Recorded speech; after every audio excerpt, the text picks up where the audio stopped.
आम्ही राज्याच्या मुख्यमंत्र्यांना निर्णय घ्यायला भाग पाडू, त्यांना तर आम्ही सोडणार नाहीच. पण पवार साहेब, तुम्ही दुट्टप्पी भूमिका किती दिवस चालवणार? 1994 चा जी आर सगळ्यांना माहित आहे ना. मराठे त्याच्या अगोदर आरक्षणात होते का नाही? मग हलवले कोणी? मग तुम्ही पवार साहेबांना का बोलतो? तुम्ही म्हणाल की तो काय भाजपचे काय विखे साहेबांचं तुम्ही सुपारी घेऊन आले. आम्ही कोणाची सुपारी वाजवत नाही, आम्ही सगळ्यांचीच वाजवतो. लक्षात घ्या. शरदचंद्रजी पवारांनी केलेली चूक या राज्याच्या मुख्यमंत्र्यांना सुवर्ण संधी आहे सुधारवण्याची. सगळे म्हटले की तुम्ही पावसाळ्यात अधिवेशन घेताय, तुमच्या काय डोक्यावर परिणाम झालाय का? मी म्हटलं सवडीनं कोणी येतं, आवडीनं लोक आले पाहिजे म्हणून पावसात अधिवेशन घेतलं. आदरणीय शरदचंद्रजी पवार साहेबांनी 1994 ला जी आमची मेक मारून ठेवली, आमचं हक्काचं जे आरक्षण आमच्यापासून काढून नेलं, ते आरक्षण आम्हाला मिळवायचं आणि राज्याच्या मुख्यमंत्र्यांकडे आम्ही ती मागणी करतो. संपूर्ण महाराष्ट्रात सामाजिक चळवळीत अग्रेसर व अग्रगण्य असलेल्या छावा क्रांतीवीर सेनेचे 10वे राष्ट्रीय महाअधिवेशन शिर्डी येथे भर पावसात तुडुंब कार्यकर्ते व पदाधिकाऱ्यांच्या तसेच मान्यवरांच्या उपस्थितीत आज मोठ्या उत्साहात संपन्न झाला. छावा क्रांतीवीर सेनेचे संस्थापक करण गायकर यांच्या मार्गदर्शनाखाली अहिल्यानगरचे जिल्हा प्रमुख अविनाश शिंदे व छावा संघटनेच्या पदाधिकारी सहकाऱ्यांनी भव्य दिव्य आणि नियोजनबद्ध कार्यक्रमाची आखणी केली. मात्र पावसाच्या वातावरणात या कार्यक्रमाला मोठ्या संख्येने उपस्थिती लाभली आणि भर पावसात मान्यवर आणि पदाधिकारी कार्यकर्ते जागचे हललेले नाही हे विशेष. या अधिवेशनामध्ये महाराष्ट्रातील मराठा समाजाला ओबीसीतून 50% सरसकट आरक्षण मिळावे, अवकाळी नुकसानग्रस्त व पीक विम्याचे शेतकऱ्यांचे तात्काळ पंचनामे करून त्यांच्या खात्यावर थेट मदत जमा करावी, दुधाचे दर शासनानं निश्चित करून गाईच्या दुधाला 40 रुपये व म्हशीच्या दुधाला 60 रुपये प्रति लिटर भाव देऊन 10 रुपये शासनातर्फे अनुदान जाहीर करावे, शेतकऱ्यांना वीज व पाणी बिल सरसकट माफ करून कायम मोफत करावे, यांसह विविध मागण्या मान्यवरांसमोर संस्थापक करण गायकर यांनी आक्रमकपणे मांडत याबाबत लवकरात लवकर निर्णय व्हावा अशी प्रभावीपणे मागणी केली आहे. या कार्यक्रमाला प्रमुख उपस्थिती म्हणून माजी दुग्ध विकास मंत्री अर्जुन खोतकर, अण्णासाहेब पाटील, महामंडळाचे अध्यक्ष नरेंद्र अण्णासाहेब पाटील, कामगार नेते तथा दैनिक मुंबई मित्र समूहाचे संपादक अभिजित राणे, भाजप नेते राजेंद्र पिपाडा यांसह सर्व सामाजिक संघटना संस्थापक, अध्यक्ष, सर्वपक्षीय जिल्हा प्रमुख, महानगर प्रमुख, खासदार, आमदार, नगरसेवक, जिल्हा परिषद सदस्य, पंचायत समिती सदस्य प्रमुख उपस्थिती, छावा क्रांतीवीर सेना सर्व आघाड्यांचे प्रदेश, विभागीय, जिल्हा, शहर, तालुका पदाधिकारी, कार्यकर्ते, सर्व सामाजिक क्षेत्रातील मान्यवरांनी अधिवेशनाला मोठ्या संख्येने उपस्थिती लावली. अहिल्यानगर जिल्हा प्रमुख अविनाश शिंदे यांनी उपस्थित सर्वांचे आभार मानले. छत्रपती शिवाजी महाराज, धर्मवीर छत्रपती संभाजी महाराज, महात्मा ज्योतिबा फुले, राजश्री शाहू महाराज, महामानव डॉक्टर बाबासाहेब आंबेडकर, लोकशाहीर अण्णाभाऊ साठे यांचं सगळ्याच थोर महापुरुषांना आणि या जिल्ह्याचं नाव अहमदनगर होतं, ज्यांच्या नावाने ते झालं, त्या अहिल्याबाई होळकरांना शतशः माझं नमन करून आजच्या छावा क्रांतीवीर सेनेच्या 10व्या राष्ट्रीय महाअधिवेशनाचं प्रास्ताविक. आता तुम्ही सगळे चकित झाला असाल की आतापर्यंत भाऊ कधीच पहिलं भाषण करत नाही आणि आज पहिल्यांदाच का उठले. आपली संघटना 10व्या राष्ट्रीय अधिवेशनाला सुरुवात करते. वरुण राजा त्या ठिकाणी आपल्याला आशीर्वाद देतोय आणि मान्यवरही आपल्याकडे तितकेच तोला मोलाचे असल्या कारणानं मी त्या वरुण राजाला साक्षी ठेवून कार्यक्रम आटोपता घेण्यासाठी, कारण पावसामध्ये मान्यवरांची भाषणं आपल्याला ऐकायला मिळाली पाहिजे. छावा क्रांतीवीर सेनेचं ध्येय धोरण या ठिकाणी आपण जपलं पाहिजे. भारतीय जनता पार्टीचे उद्योजक आणि कामगार आघाडीचे प्रदेश अध्यक्ष प्रदीपजी पेशकर यांचं या ठिकाणी आगमन झालं. त्यांनाही व्यासपीठावर मी या ठिकाणी आमंत्रित करतो. त्यांच्यासाठी एकदा जोरदार टाळी वाजवा. छावा क्रांतीवीर सेना ही आज 10व्या वर्षभर अधिवेशनाकडे जात असताना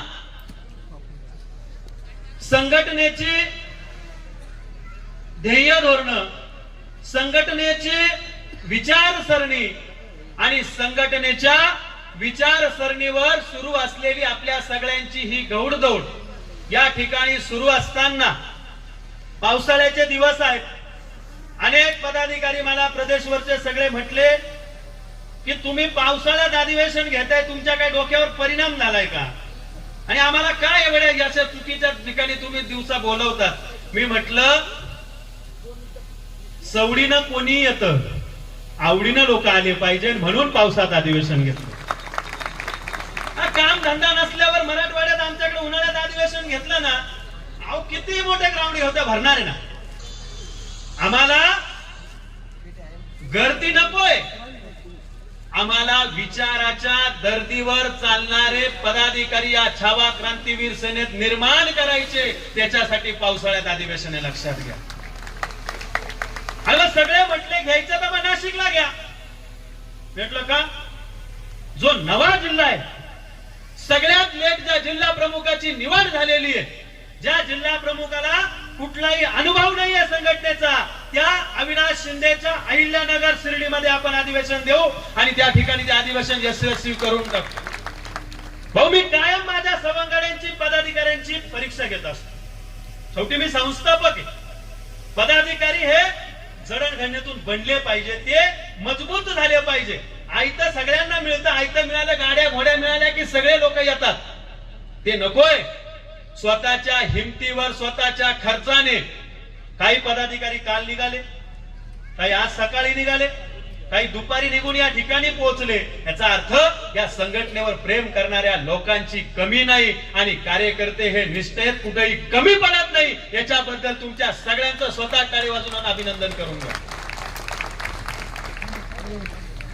भाऊ, पाऊस पडतोय, आमच्या संघटनेचे ध्येय धोरण आहे. मराठा समाजाला ओबीसीतून आरक्षण मिळालं पाहिजे. आम्ही आमचं संविधानिक आरक्षण मागतोय. आम्ही कोणाच्या ताटातलं ओढत नाही, कोणाच्या ताटातलं ओढायला जात नाही. पण आदरणीय शरदचंद्रजी पवार साहेबांनी 1994 ला जी आमची मेक मारून ठेवली, आमचं हक्काचं जे आरक्षण आमच्यापासून काढून नेलं, ते आरक्षण आम्हाला मिळवायचं आणि राज्याच्या मुख्यमंत्र्यांकडे आम्ही ती मागणी करतो. शरदचंद्रजी पवारांनी केलेली चूक या राज्याच्या मुख्यमंत्र्यांना सुवर्ण संधी आहे सुधारवण्याची, आणि त्यांनी ती सुधारवून, जरी लोकसभेला मराठा समाज तुमच्या विरोधात गेला असेल, परंतु विधानसभेला जर मराठा समाजाची एक गठ्ठा मतदार पाहिजे असेल तर त्या सर्व लोकांनी, त्या राज्यकर्त्यांनी, मग ते सत्ताधारी असो किंवा विरोधक असो, प्रत्येकाने त्याची भूमिका स्पष्ट केली पाहिजे की मराठा समाजाला 50% आत ओबीसीतून आरक्षण द्या. त्या पक्षाबरोबर आमची नीतिमत्ता असेल त्या पक्षाला आम्ही मतदान करू. भाऊ, मागच्या वेळेस तुम्ही सत्तेत होते, मराठा समाजाला आरक्षण दिलं. मराठा समाजाने त्याची न्यायिक जबाबदारी स्वीकारत पुन्हा एकदा भारतीय जनता पार्टी शिवसेनेला आम्ही सत्तेत बसवलं. ही मराठा समाजाची प्रामाणिकता आहे. त्या प्रामाणिकतेवर कोणी प्रश्नचिन्ह उपस्थित करायची गरज नाही. आज काल परवा आमचे लोक पवार साहेबांना भेटायला गेले, आणि मी पवार साहेबांना का बोलतो, तुम्ही म्हणाल की तो काय भाजपचे काय विखे साहेबांचं तुम्ही सुपारी घेऊन आले. आम्ही कोणाची सुपारी वाजवत नाही, आम्ही सगळ्यांचीच वाजवतो, लक्षात घ्या. आम्हाला समाज प्रथम आहे. त्यांनी त्या ठिकाणी सांगितलं की मुख्यमंत्र्यांनी निर्णय घ्यावा. 100% आम्ही राज्याच्या मुख्यमंत्र्यांना निर्णय घ्यायला भाग पाडू, त्यांना तर आम्ही सोडणार नाहीच. पण पवार साहेब, तुम्ही दुटप्पी भूमिका किती दिवस चालवणार? बरोबर आहे ना? अरे बरोबर आहे का?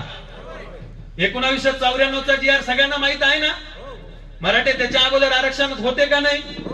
मग हलवले कोणी?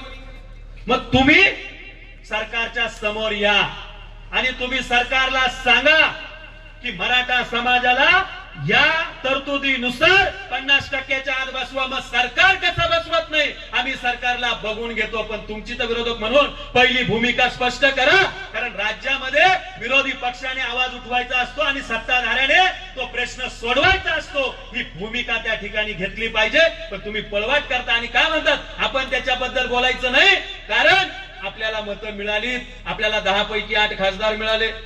48 पैकी 30 मिळाले, आपण कशाला बोलायचं? ओबीसीचे आपल्याला मिळतात, मराठ्यांचे मिळतात, यांच्या बोकांनी बस आम्ही बसणारच आहे त्यांच्या, कारण सत्तेच्याच भाऊ तुम्हाला बोलवायचं कारणच ते, कारण सत्ताधाऱ्यांकडेच आम्ही आरक्षण मागू शकतो, पण आम्ही विरोधकांना जाब सुद्धा विचारायचा कुठे मागे पुढे पडणार नाही. आम्ही एक कलमी कार्यक्रम संघटनेच्या वतीनं कधी घेणार नाही. त्याचं कारण असं आहे, उद्धवजी साहेब असतील, नाना पटोले असतील, बाळासाहेब थोरात असतील, ही माणसं मजबूत आहेत, यांचा अभ्यास आहे. यांनी आतापर्यंत प्रदीर्घ राजकारणात सत्ता भोगलेली असताना मराठा समाज ज्यावेळेस वाऱ्यावर चाललाय, त्याला वाऱ्यावर यांना सोडता येणार नाही. मतं पाहिजे तर मराठा समाजाची भूमिका तुम्हाला 50%च्या आत घ्यावाच लागेल. हा आमचा पहिल्या मागणीचा अजेंडा आहे भाऊ आपल्याकडे.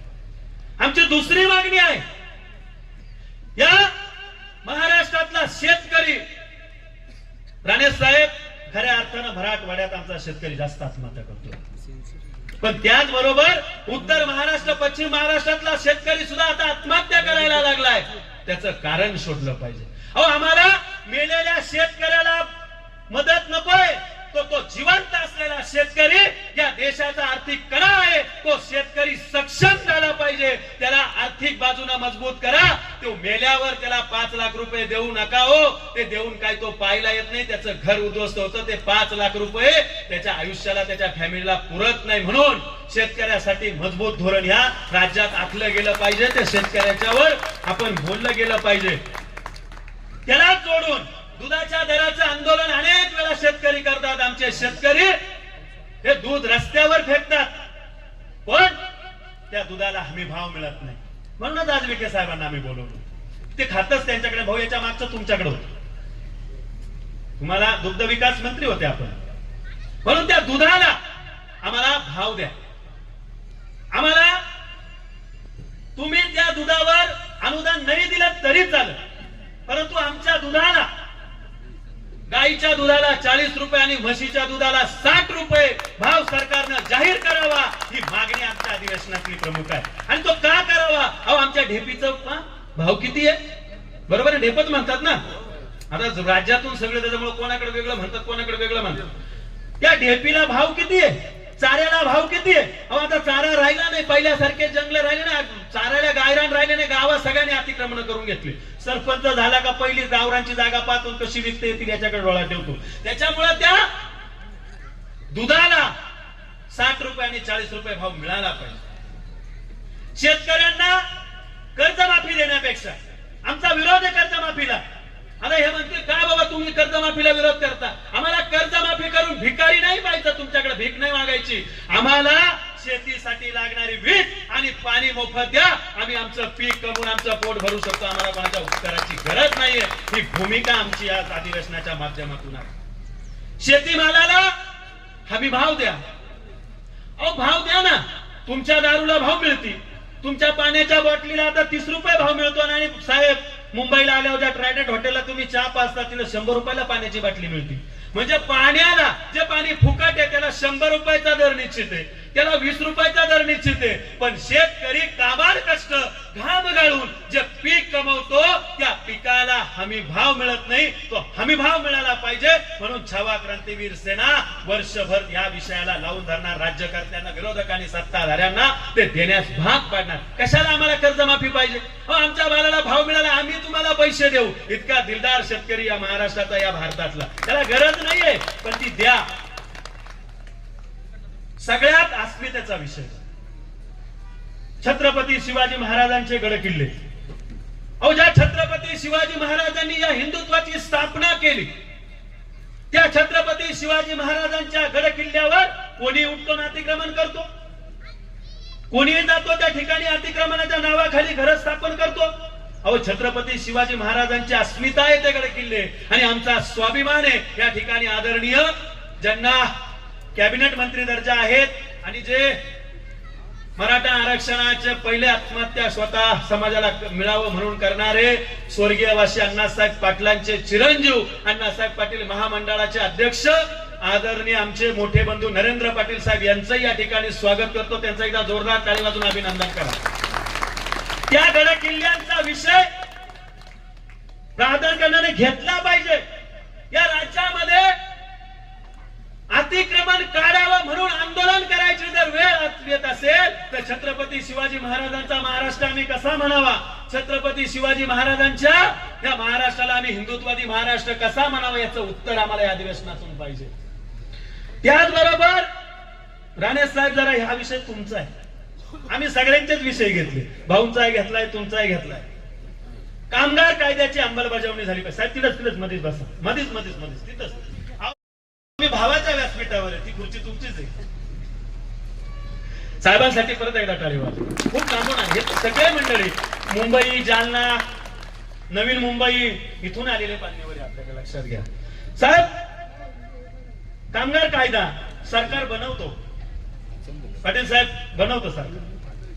हो, तुमच्या दोघांचा बघा ना, तुम्ही दोघे त्याच्यामुळे बरोबर वेळेत आले. बघा किती जुळतं मिळतंय का नाही. बरोबर कामगार कायद्याचा विषय आला, माथाडीचे नेते आले, कामगारांचे नेते या व्यासपीठावर उपस्थित झाले. कामगाराला पगार किती कायद्यानुसार तुमचा 18,000 20,000, पण आमच्याकडे एमआयडीसी आहे 10,000 रुपयाच्या वरती आम्हाला पगारच मिळत नाही, त्याच्यावर कडक कायदा बनतच नाही. अशा कंपन्या आहेत, तुम्ही कॉन्ट्रॅक्ट घ्या ना, लेबर कॉन्ट्रॅक्ट द्या, पण पगार हा डायरेक्ट त्या कामगाराच्या खात्यावर जाऊ द्या आणि त्याच्यातून जो काही मिनिमम वेजेस जो कट करायचा असेल तो त्या जो काही त्या ठिकाणी तो व्यापारी. साहेब तुमचा पण विषय बघा, तुम्ही पण आहे, ते बी कामगारांसाठीच काम करतात. नाशिक मध्ये चांगल्या मोठमोठ्या एमआयडीसी आणण्यासाठी प्रयत्न करताय भारतीय जनता पार्टी सरकार तुमचंच, आणि म्हणून तुम्हाला बोलवलं. कामगार कायद्यासाठी कॉन्ट्रॅक्टर कोणी असू द्या, पण त्याला तो पगार देऊन त्याचं काय टक्केवारी असेल ती कट करून द्या, म्हणजे आमच्या कामगाराला त्याच्या हक्काचं किमान वेतन मिळत. महाराष्ट्रात राज्यात जे उद्योग बाहेर चालले साहेब, ते उद्योग राज्यात परत आले पाहिजे, याच्यासाठी आपण सगळ्यांनी प्रयत्न करताय, ते करावे. हे सगळ्या विषय घेऊन सगळ्यात महत्वाचा विषय आहे महाराष्ट्रातल्या झेडपीच्या ज्या शाळा आहेत त्या शाळांचा दर्जा सुधारावा. कारण आमच्या शेतकऱ्याला शेती विकून मुलं शिकवायला लागतात. त्या जर सरकारी शाळा जर चांगल्या सुधारल्या, त्यांना चांगलं अनुदान मिळालं, तिथं जर चांगल्या शिक्षकांची व्यवस्था झाली तर आमच्या कुठल्याही पोराला या ठिकाणी काही करायची गरज पडणार नाही असं आम्हाला वाटतं. म्हणून त्या शाळेचा दर्जा सुधारावा. अहो, मंदिरातल्या दानपेट्या तुमचेच अध्यक्ष आहेत, त्या सगळ्या दानपेट्या घ्या आणि आमच्या मराठी ज्या शाळा आहेत त्या सुधारावा, ही विनंती आपल्याला या महाराष्ट्राच्या माध्यमातून करतो. सन्माननीय राजेंद्रजी पिपाडा भयांचं मनपूर्वक स्वागत आहे. सन्माननीय राजेंद्रजी पिपाडा यांना विनंती आहे आपण मंचावर स्थानापन्न व्हावे. आणि शेवटची मागणी आहे की आरोग्य केंद्र साहेब, प्रत्येक आरोग्य केंद्रात अत्यंत गलिच्छ वातावरण आहे. त्या आरोग्य केंद्रात पाय सुद्धा ठेवूशी वाटत नाही. आरोग्य केंद्रात माझं असं म्हणणं आहे, अर्जुन भाऊ, नरेंद्र पाटील साहेब, अभिजित राणे आणि पेशकर साहेब, हे जेवढे जिल्हा चिकित्सक आहेत ना, यांना 8-8 दिवस त्या कॉटवर ऍडमिट करा. एकदा आमची मागणी घ्या, 8-8 दिवस त्यांना ऍडमिट करा, त्यांना कळल जिल्हा रुग्णालय कसे बनवले पाहिजे. कारण ते 5 स्टार हॉस्पिटल मध्ये जातात, त्यांना काही गरज पडत नाही. ह्या आमच्या मागण्या आहेत, त्या मागण्या आपण कराव्यात. मराठा आरक्षणाच्या संदर्भात आमची भूमिका स्पष्ट आहे. विरोधकांनी पहिली मागणी करावी, मराठा समाजाला 50% आत ओबीसीतून आरक्षण द्या. राज्याचे ज्येष्ठ नेते शरदचंद्रजी पवार साहेब, आता पळू नका, मराठ्यांना फसवू नका. उद्धव साहेब, तुम्हाला सुद्धा या ठिकाणाहून सांगतो, तुम्ही भूमिका स्पष्ट करा, मग राज्यकर्त्यांकडे आम्ही बघतो. त्यांना काही मी काही त्यांचा दावाही नाही किंवा मी काही त्यांचा सगळी लागत नाही, पण भूमिका पहिले विरोधकांनी जाहीर करायची, मग सत्ताधाऱ्यांकडे आम्ही बघतो त्यांच्याकडून कशी घ्यायची ते आम्ही बघून घेऊ. एवढं बोलतो. आणि विनंती आहे, 4च भाषण आहे, कोणी उठायचं नाही. कार्यक्रम आपण शिस्तीत करतोय, पाऊस येऊ द्या, आम्ही पण बसलोय, तुम्ही पण बसलाय, कोणी उठायचं नाही. आपली शिस्त आहे कार्यक्रमाची. तर भाषण साहेब, ही मागाची कार्यकारिणी बसली आणि पुढे जे पदाधिकारी बसले, करण गायकर संपला म्हणून अनेक लोक वल्गना करत होते. करण गायकरचे निर्णय चुकले, अनेक लोक बोलत होते, पण साहेब, ही जनता, हे माझे जीवलग सहकारी माझ्यावर इतकं अतोनात प्रेम करतात. सर्वांना जय जिजाऊ जय शिवराय. पावसाचं वातावरण खूप झालंय. पावसामध्ये इतका पाऊस चालू असताना पण राज्यातून आलेले स्थानिक लेवलचे सर्व पदाधिकारी, सर्व मित्रमंडळ पावसामध्ये कार्यक्रमासाठी बसले. त्या निमित्ताने मी सर्वांचे आभार व्यक्त करतो व कुणीही जेवल्याशिवाय जाऊ नये एवढं मी सर्वांना आवाहन करतो. सर्वांचे मनापासून आभार आणि कार्यक्रम संपला असा आम्ही जाहीर करतो. अभी दादा तुम आगे बढ़े, हम तुम्हारे साथ हैं. अभी दादा तुम आगे बढ़े, हम तुम्हारे साथ हैं. प्रतिनिधी प्रशांत अग्रवालसह सुवर्णा ताकटे, साई न्यूज शिर्डी. आमदार राधाकृष्णजी विखे पाटील आणि खासदार डॉक्टर सुजय विखे पाटील यांच्या मार्गदर्शनाखाली एअरपोर्ट रोड लगत शिर्डी हद्दीत साईच्या ग्रुपच्या माध्यमातून रामनगरीचा भव्य प्रोजेक्ट. वैशिष्ट्ये: शिर्डी एअरपोर्ट रोड लगत बस स्टॉप, शाळा, बँक 5 मिनिटांच्या अंतरावर, ड्रेनेज व स्ट्रीट लाईट. प्लॉटमध्ये प्रशस्त श्री राम मंदिर, साई समाधी मंदिरापासून 10 मिनिटांच्या अंतरावर, MSAB पोल कनेक्शन, 20 फुटी अंतर्गत रस्ता व दोन्ही कडेने सुशोभित झाडे, रहिवाशांसाठी अनुकूल. शिर्डी नांदुर्गे शिवरस्तार लगत साई परिक्रमा मार्गालगत प्लॉट लगत 18 मीटर प्रस्तावित रस्ता. तर त्वरा करा, आजच आपला प्लॉट बुक करा. बुकिंगसाठी संपर्क करा श्री गणेश तोरडमल 99 21 21 95 61, श्री शुभम वेणुनाथ गोंदकर 97 67 06 66 85.